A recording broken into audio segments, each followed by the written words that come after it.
فإن لم تفعلوا ولن تفعلوا فاتقوا النار التي وقودها الناس والحجارة أعدت للكافرين وبشر الذين آمنوا وعملوا الصالحات أن لهم جنات تجري من تحتها الأنهار كلما رزقوا منها من ثمرة رزقا قالوا هذا الذي رزقنا من قبل وأتوا به متشابها ولهم فيها أزواج مطهرة وهم فيها خالدون إن الله لا يستحيي أن يضرب مثلا ما بعوضة فما فوقها فأما الذين آمنوا فيعلمون أنه الحق من ربهم وأما الذين كفروا فيقولون ماذا أراد الله بهذا مثلا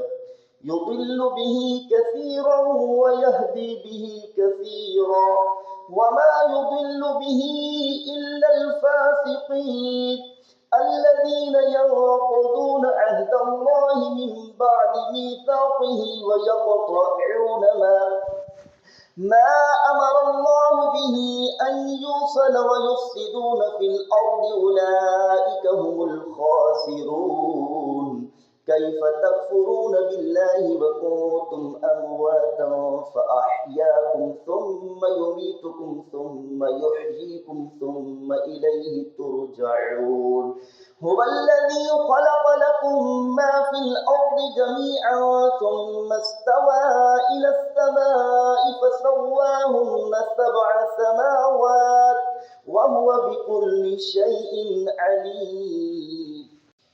وإذ قال ربك للملائكة إني جاعل في الأرض خليفة قالوا أتجعل فيها من يفسد فيها ويسفك الدماء ونحن نسبح بحمدك ونقدس لك قال إني أعلم ما لا تعلمون وعلم آدم الأسماء كلها ثم عرضهم على الملائكة فقال أنبئوني بأسماء هؤلاء إن كنتم صادقين قالوا سبحانك لا علم لنا إلا ما علمتنا إنك أنت العليم الحكيم قال يا آدم أنبئهم بأسمائهم فلما أنبأهم بأسمائهم قال ألم أقل لكم إني أعلم غيب السماوات والأرض وأعلم ما تبدون وما كنتم تكتمون وإذ قلنا للملائكة اسجدوا لآدم فسجدوا إلا إبليس أبى واستكبر وكان من الكافرين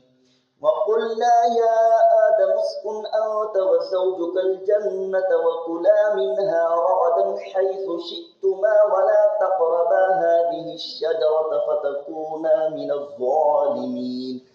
فأزلهما الشيطان عنها فأخرجهما مما كانا فيه وقلنا اهبطوا بعضكم لبعض عدو ولكم في الأرض مستقر ومتاع إلى حين فتلقى آدم من ربه كلمات فتاب عليه إنه هو التواب الرحيم قلنا اهبطوا منها جميعا فإما يأتينكم مني هدى فمن تبع هداي فلا خوف عليهم ولا هم يحزنون والذين كفروا وكذبوا بآياتنا أولئك أصحاب النار هم فيها خالدون